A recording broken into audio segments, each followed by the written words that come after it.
Angulimala Sutta, about Angulimala. I have heard that on one occasion the Blessed One was staying near Savatthi at Jeta's grove, Anath Pindika's monastery, and at that time in King Pasenadi's realm there was a bandit named Angulimala, brutal, bloody-handed, devoted to killing and slaying, showing no mercy to living beings. He turned villages into non-villages, towns into non-towns, settled countryside into unsettled countryside. Having repeatedly killed human beings, he wore a garland, mala, made of fingers, anguli. Then the Blessed One, early in the morning, having put on his robes and carrying his outer robe and bowl, went into Savatthi for alms. Having wandered for alms in Savatthi and returning from his alms round after his meal, he set his lodging in order. Carrying his robes and bowl, he went along the road to where Angulimala was staying. Cowherds, shepherds, and farmers saw him going along the road to where Angulimala was staying, and on seeing him, said to him, "Don't go along that road, contemplative, for on that road is Angulimala, brutal, bloody-handed, devoted to killing and slaying, showing no mercy to living beings. He has turned villages into non-villages, towns into non-towns, settled countryside into unsettled countryside. Having repeatedly killed human beings, he wears a garland made of fingers. Groups of 10, 20, 30 and 40 men have gone along that road, and even they have fallen into Angulimala's hand." When this was said, the Blessed One kept going in silence. A second time, a third time, cowherds, shepherds, and farmers said to the Blessed One, "Don't go along that road, contemplative. Groups of 10, 20, 30 and 40 men have gone along that road, and even they have fallen into Angulimala's hands." When this was said, the Blessed One kept going in silence.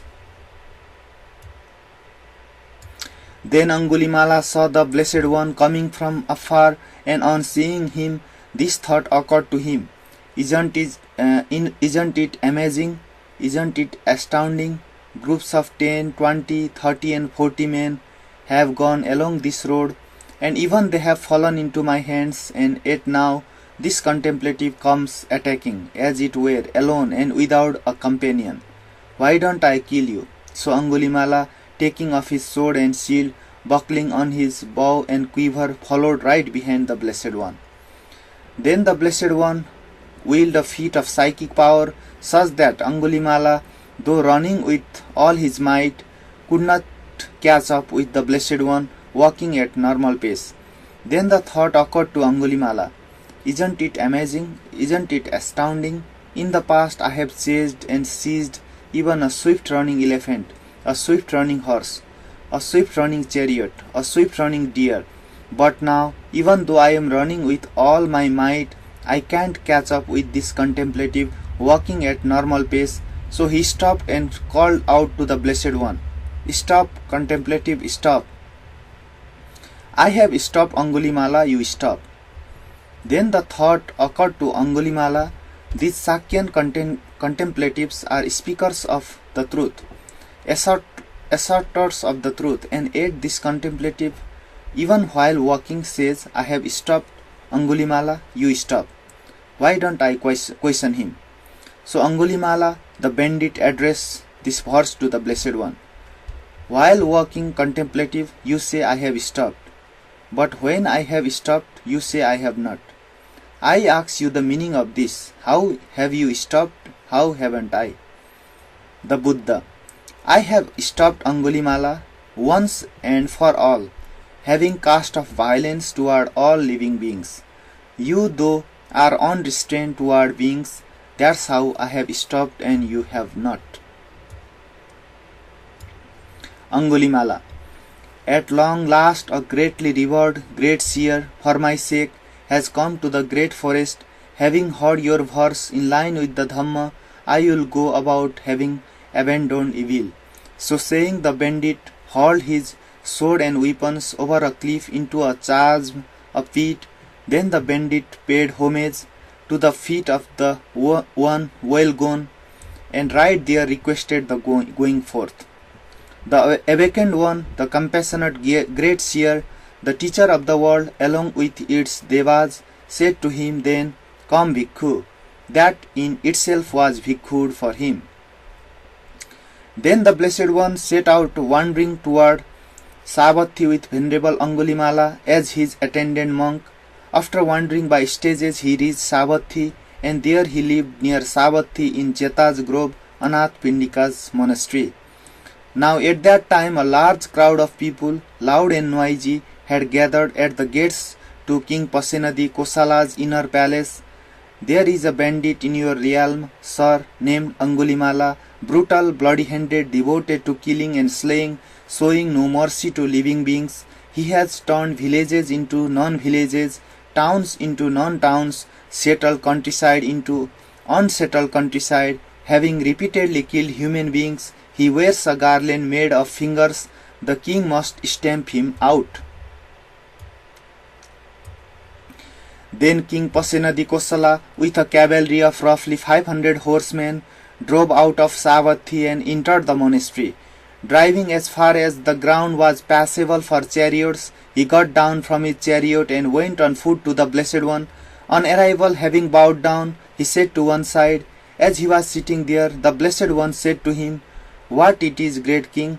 Has King Senia Bimbisara of Magadha provoked you, or have the Licchavis of Vesali or some other hostile king?" "No, Lord, King Senia Bimbisara of Magadha hasn't provoked me, nor have the Licchavis of Vesali, nor has some other hostile king. There is a bandit in my realm, Lord, named Angulimala, brutal, bloody-handed, devoted to killing and slaying, and showing no mercy to living beings. He has turned villages into non-villages, towns into non-towns, settled countryside into unsettled countryside, having repeatedly killed human beings. He wears a garland made of fingers. I am going to stamp him out."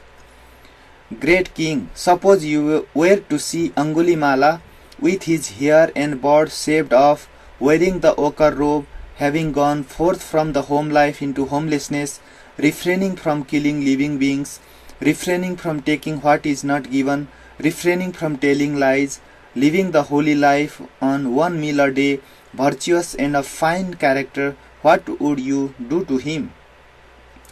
"We would bow down to him, Lord, or rise up to greet him, or offer him a seat, or offer him robes, alms, foods, lodgings, or medicinal requisites for curing illness, or we would arrange a lawful guard, protection and defense. But how could there be such virtue and restraint in an unvirtuous, evil character?" Now at that time Venerable Angulimala was sitting not far from the Blessed One. So the Blessed One, pointing with his right arm, said to King Pasenadi Kosala, "That great king is Angulimala."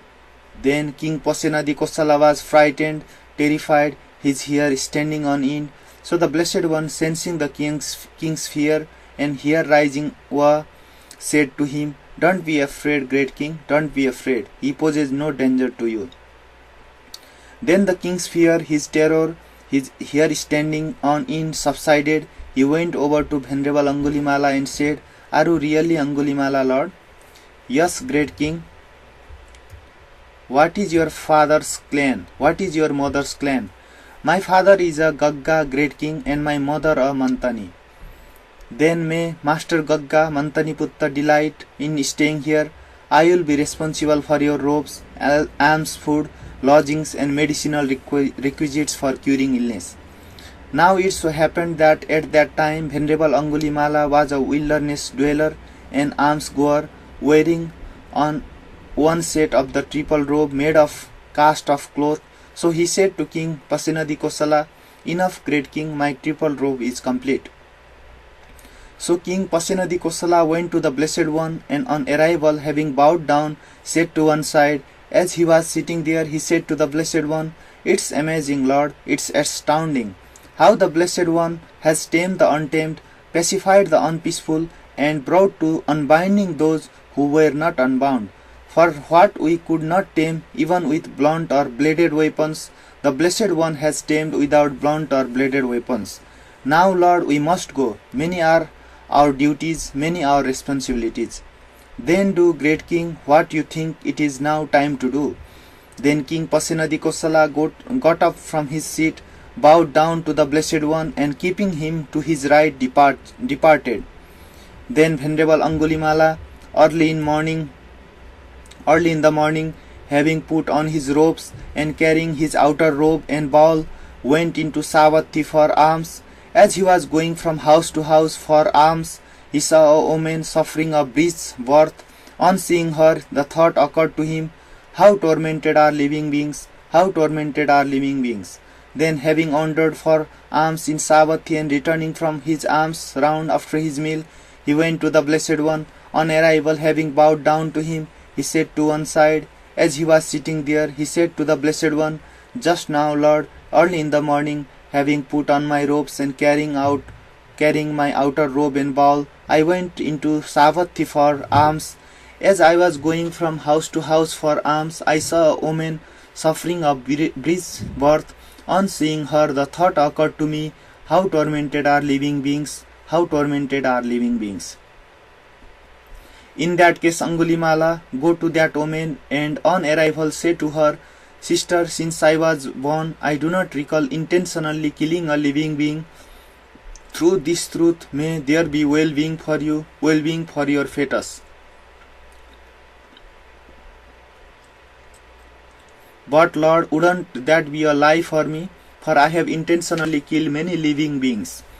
Then in that case, Angulimala, go to that woman and on arrival say to her, Sister, since I was born in the noble worth, I do not recall intentionally killing a living being.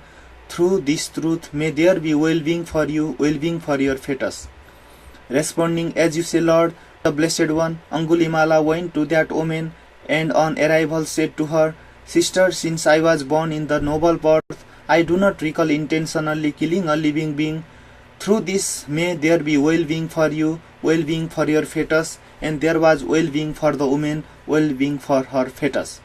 Then Venerable Angulimala, dwelling alone, secluded, heedful, ardent and resolute, in no long time reached and remained in the supreme goal of the holy life for which clansmen rightly go forth from home into homelessness, knowing and realizing it for himself in the here and now.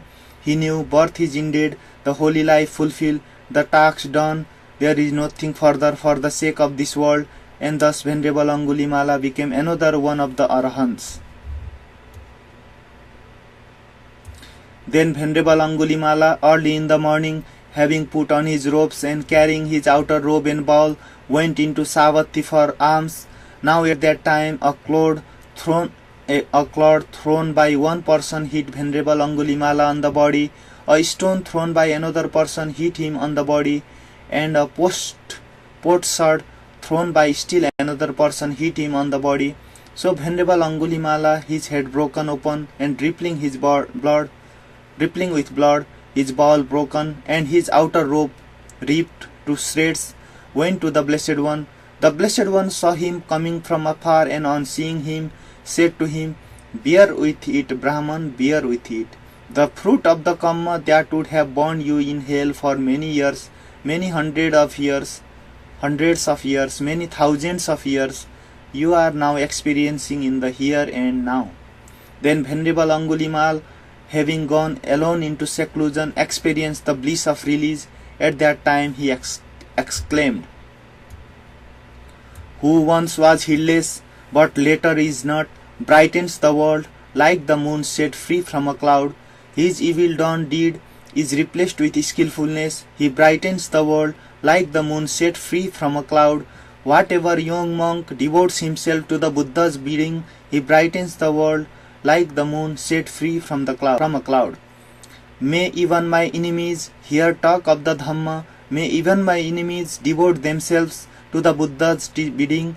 May even my enemies associate with those people who, peaceful, good, get others to accept the Dhamma. May even my enemies hear the Dhamma time and again from those who have wise endurance, forbearance, who praise non-opposition, and may they follow it. For surely he would not harm me or anyone else. He would attain the foremost peace, would protect the feeble and firm. Irrigators guide the water Fletchers shape the arrow shaft, carpenters shape the wood, the wise control themselves. Some tame with a blunt stick, with hooks and with whips, but without blunt or bladed weapons. I was tamed by the one who is such. Doer of no harm is my name, but I used to be a doer of harm. Today I am true to my name, for I harm no one at all. A bandit I used to be, renowned as Angulimala, swept along by a great flood. I went to the Buddha as refuge. Bloody-handed I used to be, renowned as Angulimala. See my going for refuge. Uprooted is craving, the guide to becoming. Having done the type of karma that would lead to many bad destinations, touched by the fruit of that karma, unindebted I eat my food. They are addicted to heedlessness, darts fools, while one who is wise cherishes heedfulness as his highest wealth. Don't give away to heedlessness or to intimacy with sensual delight, for a heedful person absorbed in jhana attains an abundant bliss. This has come well and not gone away. It was barely thought through for me. From among well analyzed qualities, I have obtained the best. This has come well and not gone away. It was not barely thought through for me. The three knowledges have been attained, the Buddha's bidding done.